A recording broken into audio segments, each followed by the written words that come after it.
आपने अपनी लाइफ में किसी न किसी ऐसे पर्सन को ज़रूर देखा होगा जिसकी लाइफ पूरी तरह से तबाह हो जाती है, चाहे वो एजुकेशन मैटर में हो, मनी के मैटर में हो या रिलेशनशिप के मैटर में हो।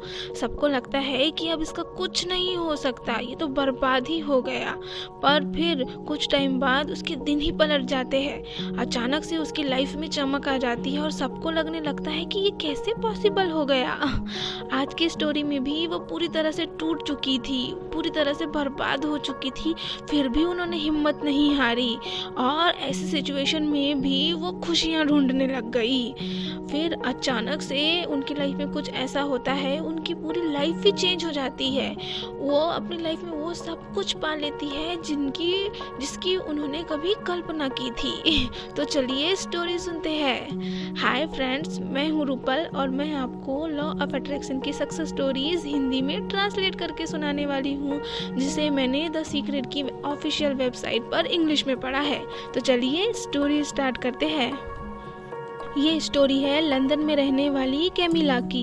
इस स्टोरी का टाइटल है be patience, the universe provides. Camilla एक हैप्पी, लविंग और जॉयफुल लड़की है जो अपनी लाइफ फुल ऑफ ग्रेटिट्यूड से जीती है। वो कहती है, मैं हमेशा से एक खुश, स्वस्थ, प्यार करने वाला परिवार और उनके साथ साझा करने के लिए अपना एक घर चाहती थी। अपने शुरुआती 20s में मैं अपने साथी से मिली। हम दोनों प्यार में पड़ गए, शादी कर ली और सेटल्ड हो गए। मुझे सच में लगा कि यही है मेरे सपनों की लाइफ।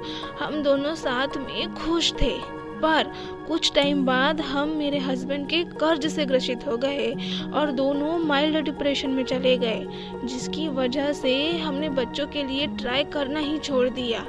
पर मुझे दिल से भरोसा था कि सब कुछ ठीक हो जाएगा और अंत में मुझे ऐसी लाइफ मिलेगी जैसी मैं हमेशा से चाहती थी। फिर 10 सालों तक हम जैसे तैसे साथ रहे।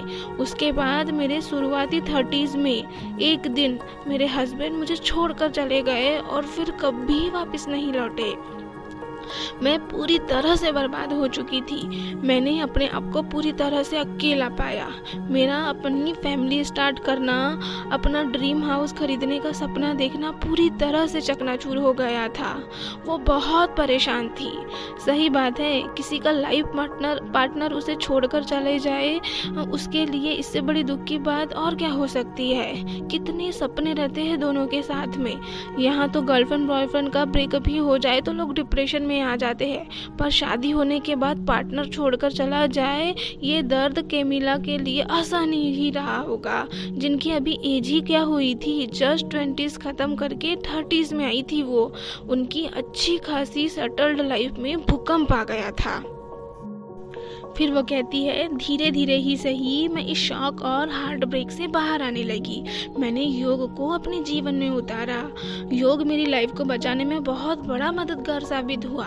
वाकई में योग, एक्सरसाइज, मेडिटेशन, डांस, ये सभी डिप्रेशन से बचाने के लिए लाइफ सेविंग टूल्स है। ये सब करने से हमारा शरीर और माइंड को न्यू एनर्जी मिलती है और हमारे दिमाग में डोपामीन नाम का हार्मोन्स रिलीज होता है, जो खुशी का हार्मोन्स है, जो हमें खुशी देता है, एक नई ऊर्जा देता है। कभी करके देखना, जब आप बहुत ज़्यादा दुखी हो, लो फील कर रहे हो, तो थोड़ा डांस ही करके देखना, आपका मूड बूस्ट हो जाएगा। तो चलिए फिर स्टोरी पर आते हैं। वो कहती है कि मैंने सेल्फ लव को प्रैक्टिस किया, मतलब उन्होंने अपने आप को ही प्यार करना शुरू कर दिया। वो कहती है, मैं अपनी जर्नी में द सीक्रेट बुक से रूबरू हुई और मैंने इसकी सक्सेस स्टोरीज को पढ़ना शुरू किया। इन स्टोरीज से प्रेरित होकर एक दिन मैंने अपने सपनों के साथी की एक सूची लिखने का फैसला किया और ये भी लिखा कि हमारा फ्यूचर का घर कैसा होना चाहिए।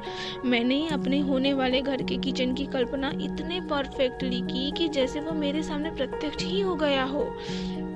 मैंने लिखा कि यूनिवर्स मुझे लविंग, काइंड, मेरी फीलिंग समझने वाला, धैर्य रखने वाला और मुझसे अनकंडीशनली प्यार करने वाला पार्टनर चाहिए। और उस टाइम उनके मन में जो भी आ रहा था वो लिखती गई।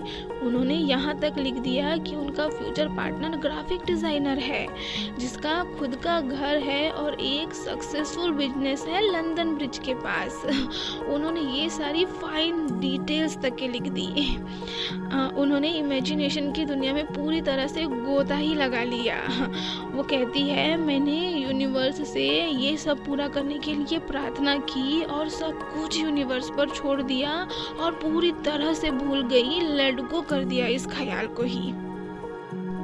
उसके बाद मैं एक बहुत ही कठिन डाइवोर्स की प्रक्रिया से गुजरी, पर मुझे अभी भी यकीन था कि अंत में सब कुछ ठीक होगा, सब ठीक होगा। इस सेंटेंस की तस्वीर ही पूरी तरह से बदल चुकी थी।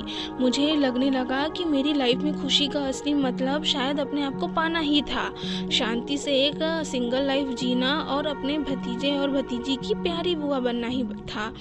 ये वो परिस्थिति नहीं थी जिसकी मैंने कल्पना की थी, जिसके मैंने कभी सपने देखे थे, पर इस टाइम खुश रहने के लिए यही पर्याप्त था। मैं अपने जीवन के उस पॉइंट पर पहुंच गई थी जहां मैं वाकई अपने आप में ही खुश थी। मैं अपनी कंपनी खुद ही एंजॉय कर रही थी।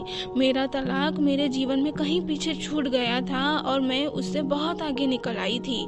फिर मैं अपने करंट पार्टनर से मिली एंड गेस व्हाट, वो कह रही है वो बहुत ही लविंग, काइंड और उदार पर्सनालिटी है। उनका खुद का घर है और उनकी लंदन ब्रिज के पास खुद की ग्राफिक डिज़ाइन कंपनी है। ओ वाह, जैसा उन्होंने लिखा था एक एक चीज़ मैनिफेस्ट हुई। वो कहती है, मैं उन्हें बाहर ढूंढने नहीं गई, हम ऑनलाइन मिले थे और मैं उनके व्यक्तित्व के बारे में कुछ नहीं जानती थी। मुझे उनके घर कंपनी के बारे में पहले से कुछ नहीं पता था।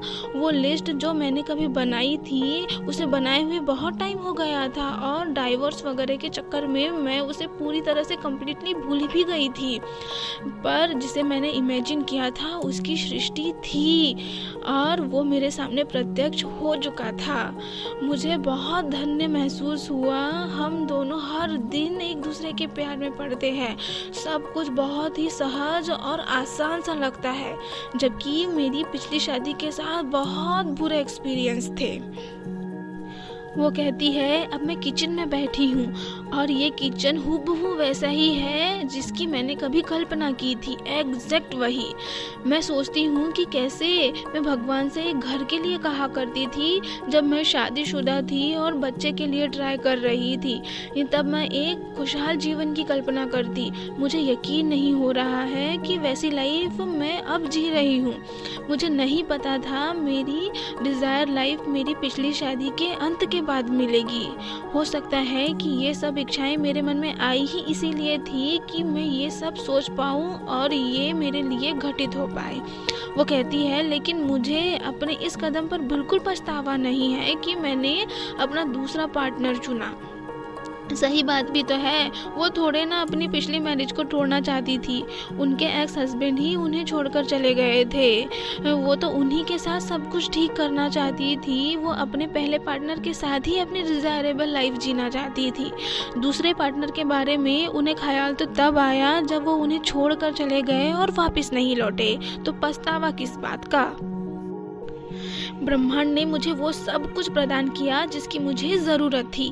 मैं तलाक से गुजरी ताकि मैं आत्मविश्वासी और आत्मनिर्भर बन पाऊँ। मैं हार्ट ब्रेक से गुजरी ताकि सेल्फ लव और योगा को अपनी लाइफ में उतार पाऊँ। मैं अकेलेपन से गुजरी ताकि द सीक्रेट जैसी बुक को समझने के लिए मुझे पूरा टाइम मिल सके। मेरे पुराने दोस्त इसीलिए पीछे छूट गए ताकि मैं नए रिश्ते को पनपा पाऊँ, उसके लिए ज़मीन तैयार कर पाऊँ। यूनिवर्स ने मुझे इन सारी सिचुएशन से गुजारा ताकि जब मेरे फॉरएवर हस्बैंड मेरे साथ आए तो मैं पूरी तरह से प्यार देने और प्यार पाने के लिए तैयार रहूं। देखिए, वो अपनी लाइफ की हर नेगेटिव सिचुएशन को कितने पॉजिटिव तरीके से देख रही है, कितने पॉजिटिव नज़रिए से देख रही है। हर सिक्के के दो पहलू होते हैं। कुछ लोग कितनी भी पॉजिटिव सिचुएशन क्यों ना हो वो नेगेटिव तरीके से ही देखेंगे और कुछ लोग सारी परिस्थितियाँ नेगेटिव होते हुए भी उसमें कुछ ना कुछ पॉजिटिविटी देख ही लेते हैं, ढूंढ ही लेते हैं। आप किस कैटेगरी में आते हैं? अगर कैमिलिया की तरह आप भी हर नेगेटिव सिचुएशन में पॉजिटिविटी ढूंढ लेते हैं तो यूनिवर्स आपकी मदद के लिए तैयार ही बैठा है। वो कितनी भी गिरी से गिरी कंडीशन क्यों ना आ जाए, यूनिवर्स आपका साथ कभी नहीं छोड़ने वाला। वो आपको आपकी डिज़ायर सक्सेस देकर ही रहेगा, आपको आपकी मंजिल तक के पहुँचा कर ही रहेगा। यकीन मानिए, यकीन मानिए। तो देखा आपने, कैमिला की लाइफ पूरी तरह से बर्बाद होने के बावजूद उन्हें अपनी डिज़ायर लाइफ मिल ही जाती है, जिसके लिए उन्होंने कभी सपने देखे थे।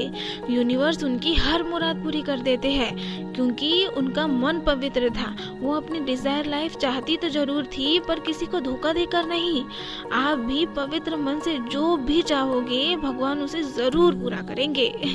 तो कैसी लगी आपको ये सक्सेस स्टोरी, मुझे कमेंट सेक्शन में ज़रूर बताइएगा। मैं ऐसी ही सक्सेस स्टोरीज लेकर आती रहूँगी। तो मिलती हूँ आपको अपनी अगली स्टोरी के साथ। तब तक के लिए खुश रहिए और खुशियाँ फैलाते रहिए। बाय।